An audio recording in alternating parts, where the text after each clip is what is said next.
अनपेक्षित प्रेम भाग 20। सावकारांकडे गेल्यानंतर थोड्याच वेळात चुलीवर गरम केलेले पाणी अंघोळीला मिळाले होते. कडकडीत पाण्याने अंघोळ केल्याने पायलला खूप बरे वाटले होते. संपतरावांच्या पत्नीने तिची साडी चोळी नेसण्यासाठी पायलला दिली होती. पायलला नऊवारी साडी त्यांनीच नेसवली. पायलचे कपडे नोकरांनी धुवून वाळत घातले होते. पायलला अशा अवतारात महेंद्रसिंहापुढे जाण्यास संकोच वाटत होता. महेंद्रसिंहही गार पाण्याने अंघोळ करून आला होता. त्याला सावकारांनी स्वतःचा पायजमा आणि शर्ट दिला होता. त्याचे कपडे धुवून वाळत घातले होते. जेवणासाठी दोघे जेव्हा समोरासमोर आले तेव्हा दोघांनाही हसू आवरेना. सावकारांनी थोड्याच वेळात जेवणाचा चांगला बेत केला होता. कोंबडी, भात, अगदी गरमागरम तव्यातली भाकरी, दही व कांदा.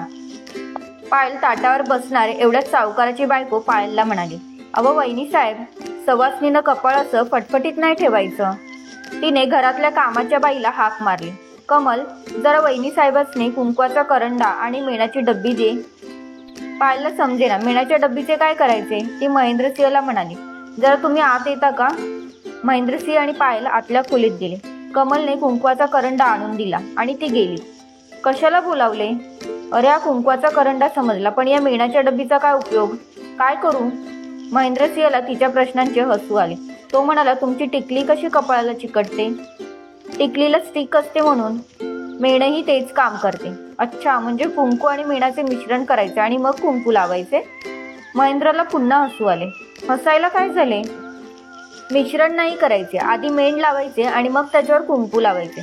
"असे होय, पण आरसा नाही दिला. आता मी हे कसे लावणार? माझ्यासाठी प्लीज तुम्हीच लावा ना हे सगळे." "मी?" आश्चर्याने महेंद्रसिंहने विचारले. "त्याला काय झाले? आता पुन्हा त्या कमलला हाक मारण्यापेक्षा आणि हे बघा, ते गरमागरम जेवण बघून मला जाम भूक लागली आहे." "ठीक आहे, द्या ते माझ्याकडे." पायलने मेणाची डबी त्याच्या हातात दिली आणि त्याच्या पुढे डोळे मिटून उभी राहिली. महेंद्रसिंहचा हात थरथरू लागला. त्याने मनाची समजूत घातली आणि पायलच्या कपाळावर आधी मेण आणि त्यावर कुंकू लावले. डोळे मिटलेल्या पायलकडे क्षणभर तो बघत राहिला. "झाले लावून कुंकू. ठीक दिसते आहे ना?" "एकदम झक्कास," हसत तो म्हणाला आणि बाहेर गेला. त्याच्या पाठोपाठ पायलही गेली. भुकेलेले पायल आणि महेंद्रसिंह जेवायला बसले. पहिला घास पायलने घेतला आणि तिला उचका लागला. महेंद्रसिंहने तिला पाणी प्यायला दिले. जेवण तिखट होते. पायल तरीही हा हू करीत पोटभर जेवली. 2 दिवस अन्न त्या दोघांना बघायलाही मिळाले नव्हते. पायलच्या नाकाडोळ्यातून अक्षरशः पाणी येत होतं. महेंद्रसिंहला तिखट खाण्याची सवय होती, त्यामुळे त्याला काही त्रास झाला नाही. तोही पोटभर जेवला. संपतरावांनी आग्रह करून त्यांना व्यवस्थित वाढले होते. पोटभर जेवण झाल्यानंतर पायलच्या डोळ्यांवर झडप येऊ लागली. महेंद्रसिंहाची काही वेगळी स्थिती नव्हती. ते ओळखून संपतराव म्हणाले, "सरकार, आत अंथरूण टाकले. झोपताय नव?" "हो, झोपही आली आहे." "चला, तुम्हासनी तुमची खोली दावतो." "या वहिनी साहेब, 2 दिवस लय हाल झाल्या ती तुमचे. बिनगोर झोपा आता." संपतराव 2 सोफे ओलांडून एका खोलीत आले. त्यांच्या पाठोपाठ पायल आणि महेंद्रसिंह आले. दोघांसाठी सोय केलेली बघून दोघे चक्रावले, पण ते संपतरावांना काही बोलले नाही. संपतराव निघून गेले. दोघांनी एकमेकांकडे पाहिले. दोघांच्या चेहऱ्यावर हसू आले. "इलाज नाही," महेंद्रसिंह म्हणाला. "ऍडजस्ट करायलाच पाहिजे." पायलही हसत म्हणाली. पांघरण्यासाठी दिलेली वाकळ महेंद्रसिंहने अंथरली आणि तो त्यावर आडवा झाला. पायलही गादीवर आडवी झाली. महेंद्रसिंह म्हणाला, "कसे गेले 2 दिवस आणि कालची रात्र?" "हॉरिबल. आता या क्षणी जाणवते आहे आपण कोणत्या प्रसंगातून कसे गेलो. आयुष्यात पुन्हा कधी असे प्रसंग येणार नाहीत आणि येऊही नाहीत. मलाही हा वेगळा अनुभव होता. यातून मला बरेच काही शिकता आले." महेंद्रसिंह म्हणाला. बरं, आपण कधी निघायचे?" "उद्या सकाळी." "आणि कधी पोहोचणार?" "परवा सकाळपर्यंत." "अरे बापरे, म्हणजे उद्या पूर्ण दिवस पायपीट?" "अजिबात नाही, उद्या पायांना पूर्ण विश्रांती. मात्र अंगाची हाडे खिळखिळी होते." "म्हणजे?" "उद्या आपण बैलगाडीतून जाणार आहोत." "बैलगाडी?" "इथे यापेक्षा दुसरे चांगले वाहन नाही." "बैलगाडी तर बैलगाडी, चालावे लागणार नाही हे महत्वाचे." "आणि एक सांगू?" "मगापासून सांगायचे होते." "सांगा ना." "या साडीत छान दिसत आहात." "काहीतरीच काय?" पायल लाजली. "अगदी शपथ. आता झोपा. Good night." "Good night." पायलने खुशी बदलली. तिने डोळे मिटून घेतले. "या साडीत छान दिसत आहात." महेंद्रसिंहाचे हे वाक्य वारंवार तिच्या कानांवर आदळत होते आणि तिच्या ओठांवर हास्य येत होते. त्याच विचारात ती झोपी गेली. महेंद्रसिंह अजून जागा होता. त्याला जत्रेसाठी आपण पोहोचणार याचा आनंद झाला होता. बरे झाले हे संपतराव मिळाले, नाहीतर चालत तर आपण पोहोचू शकलो नसतो. इतर सगळे आपली काळजी करीत असतील. बघू कुठून फोन करता आला तर, पण तेही शक्य वाटत नाही लवकर. फार दुर्गम भाग आहे हा. संपतरावांना विचारायला पाहिजे कोणकोणती गावे लागणार. एखादी एसटी मिळाली तरी बरे होईल. सकाळी महेंद्रसिंहने पायलला उठवण्यासाठी हाक मारली. पायल अगदी गाढ झोपली होती. महेंद्रसिंह तिच्याकडे पाहत राहिला. केवढी छान झोपली आहे. तिच्या केसांची एक बट सतत तिच्या चेहऱ्यावर उडत होती. महेंद्रसिंहने हळूवार ती बट तिच्या कानामागे नेऊन अडकवली. तिला उठवणेही त्याच्या जीवावर आले. महेंद्रसिंह उठून बाहेर गेला. त्याला उठलेले पाहून संपतराव त्याच्या जवळ गेले. सरकार मशेरी आणू?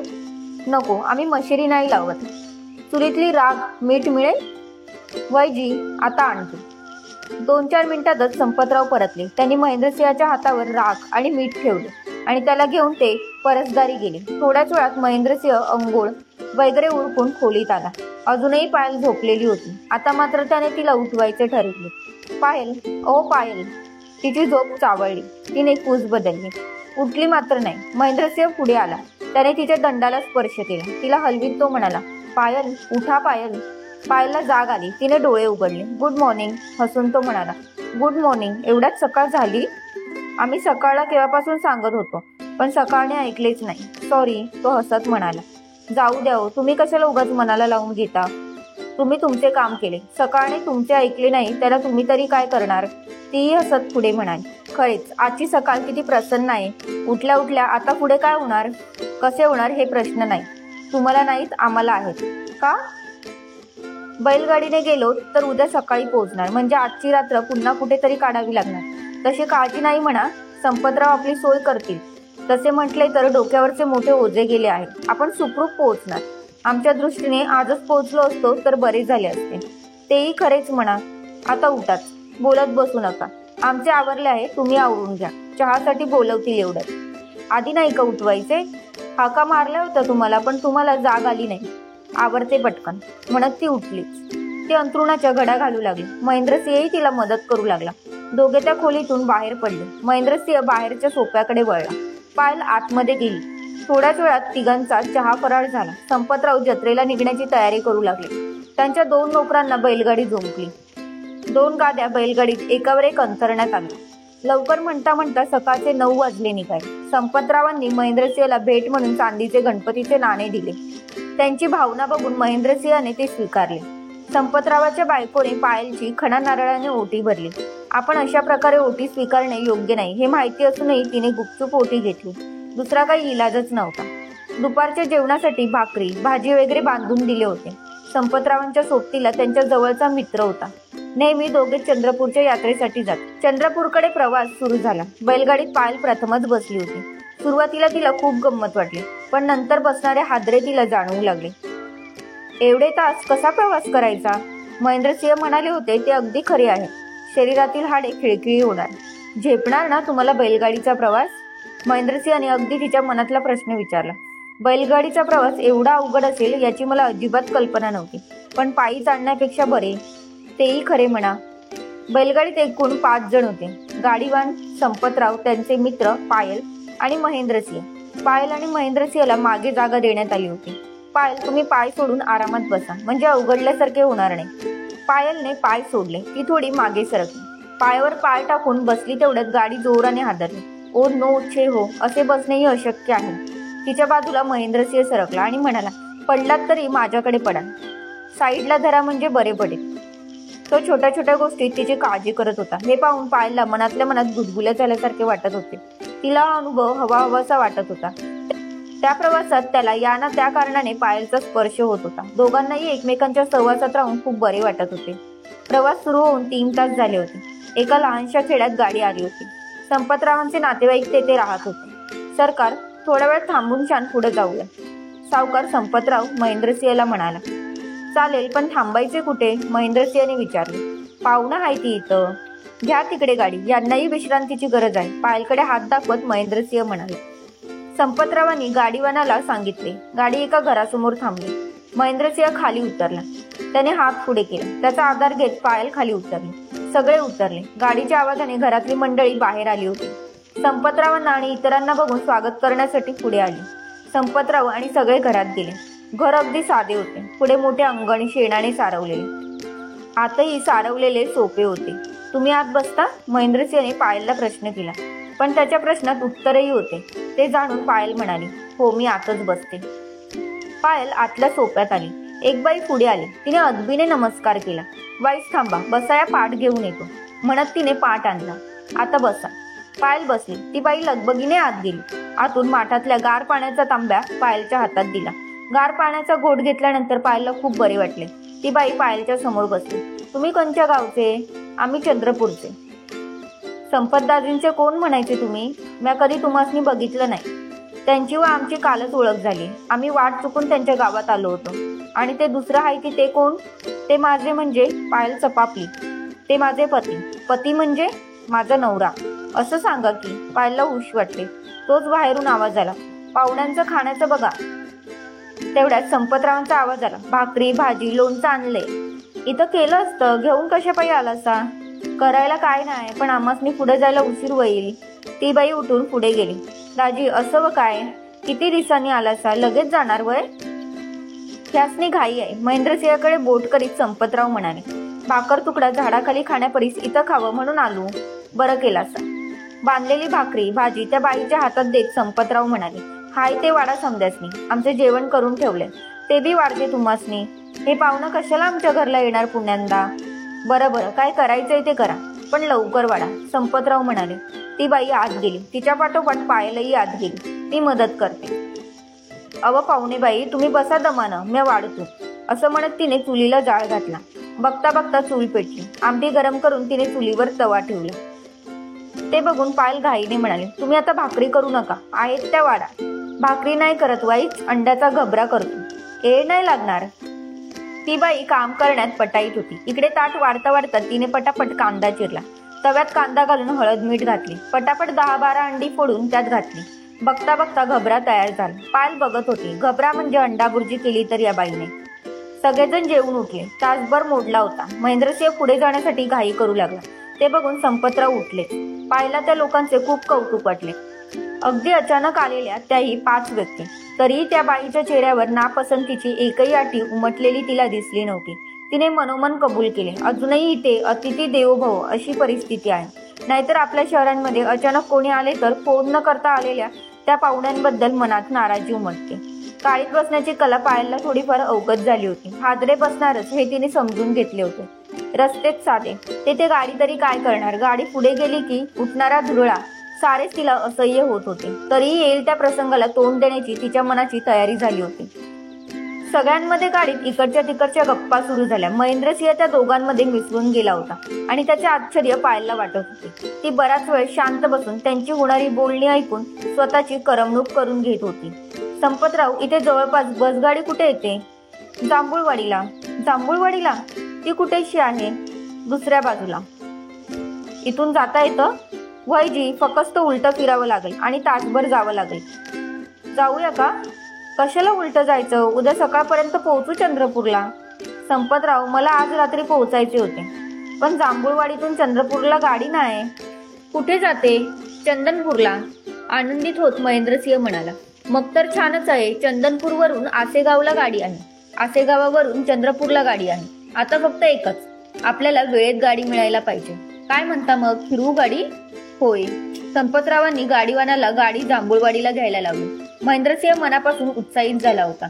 आपण आसेगाव पर्यंत पोहोचलो तर तेथून चंद्रपूरला कसेही जाता येईल. पायललाही आनंद झाला होता. मजेने बैलगाडीत बसणे चांगले, पण एवढा प्रवास? बरे झाले महेंद्रसिंहला हे सुचले. तासाभरात जांभूळवाडी आले. तेथे चौकशी केल्यानंतर समजले अजून अर्ध्या तासाने एसटी आहे. संपतराव, आम्ही येतो एसटीने. तुमची आम्हाला खूप मदत झाली. तुम्ही आता निघा, पण लक्षात ठेवा, उद्या चंद्रपूरला पोहोचल्यावर सरळ आमच्या वाड्यावर यायचं. सरकार, तुम्ही कशाला त्रास घेताय? यात त्रास कसला? आमच्यासाठी तुम्हीही त्रास घेतला ना. यालाच तर माणुसकी म्हणायची. आम्ही वाट बघतोय तुमची. सरळ वाड्यावरच या. वयजी सरकार, जरूर येतो. निघा तुम्ही, आमची काळजी करू नका. हात जोडून संपतरावांनी निरोप घेतला. महेंद्रसिंहाने पाहिले. त्याला चहाची एक गाडी दिसली. ती पायलनेही पाहिली. त्याने पायलला विचारले, चहा घेणार? त्या गाडीवरचा? होय. नको मला, आम्ही घेतो तर. पायलने मान हलवली. महेंद्रसिंह चहाच्या गाडीकडे जाऊ लागले. त्याने 1 कप चहा सांगितला. महेंद्रसिंह चहा पिऊ लागला. बरा आहे चहा? खरेच? पायलने विचारले. पिऊन बघा. त्याने आपला कप पुढे केला आणि लगेचच मागे घेत म्हणाला, हा नको, हा उष्टा आहे. दुसरा घेऊया. तुम्हाला आवडला तर घ्या, नाहीतर राहू दे. पायलने चहा घेतला. तिलाही बरे वाटले. तेथे गर्दी होती. ते बघून पायल म्हणाली, आपल्याला जागा मिळेल ना? त्याची काळजी करू नका, निदान तुमच्यासाठी तरी जागा मिळवेल हे निश्चित. आणि तुम्ही बसायला जागा नाही मिळाली तर उभा राहील. अर्ध्या तासात येणारी एसटी जवळजवळ 1 तासाने आली. बस येताच गर्दीचा लोंढा तिकडे धावला. महेंद्रसिंहही त्यात होता. पायलही धावली. उतरणाऱ्यांना उतरू देण्याआधी लोक आत चढू लागले. काय म्हणायचं या माणसाने, उतरू बी देत नाही. उतरणाऱ्यांच्या तोंडी हे वाक्य होतच. महेंद्रसिंहने शिताफीने जागा पकडली. तो त्या जागेवर बसून राहिला. दोघांसाठी जागा होती. एसटी सुटण्याची बेल झाली तरी पायल एसटी मध्ये चढू शकली नव्हती. ते पाहून महेंद्रसिंहने कंडक्टरला विनंती केली, माझी बायको खालीच राहिली, जरा थांबा, आता घेऊन येतो. त्याच्या जागेवर बसू नका म्हणून त्याने आपल्या जवळच्या उभ्या असणाऱ्या लोकांना सांगितले. आणि तो गर्दीतून गाडीच्या मागच्या दाराजवळ आला. दारात मुंगी शिरायला जागा नव्हती. त्याने लोकांना बाजूला करीत पायलकडे हात दिला. या चटकन. अहो पण आत येण्यास जागा नाही, तुम्ही या तरी, जागा आपोआप होईल. पायलने महेंद्रचा हात धरला. तिने पाय बसच्या पायरीवर ठेवला. कोण जाणे तो पायरीवर होता की कोणाच्या पायावर. ती धक्के खात गुदमरत आत आली. गाडी सुटली होती. गर्दीतून वाट काढी धक्काबुक्की होतच होती. त्यातून त्याने आपल्या सीटपर्यंत प्रवास केला. बसा खिडकीकडे. अरे वा, बसायला जागा आहे. पायलचा चेहरा आनंदाने उजळला. ती जागेवर बसली. महेंद्रसिंह तिच्या शेजारी बसला. मानले तुम्हाला, ओढणीने घाम पुसत पायल म्हणाली. का? ही जागा पटकावली, सोपे नव्हते ते. महेंद्रसिंहच्या चेहऱ्यावर हसू आले. गाडी सुरू असल्याने धुरळ्याबरोबर वारेही येत होते. किती या धुरळा, इथे बसता माझ्या जागेवर. कितीसा फरक पडणार आहे त्याने, असू दे. तिने ओढणी नाकावर ठेवली.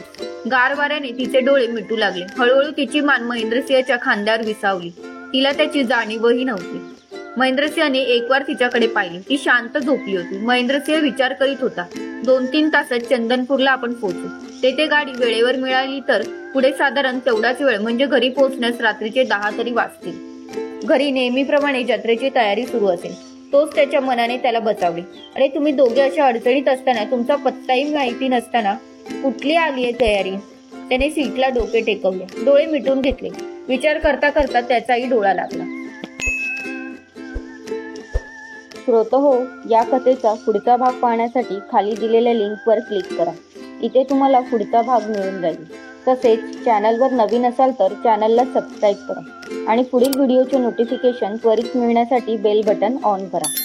कथा आवडली असल्यास लाईक, शेअर आणि कमेंट करा. तुमचा प्रतिसाद आमच्यासाठी खूप महत्त्वपूर्ण आहे.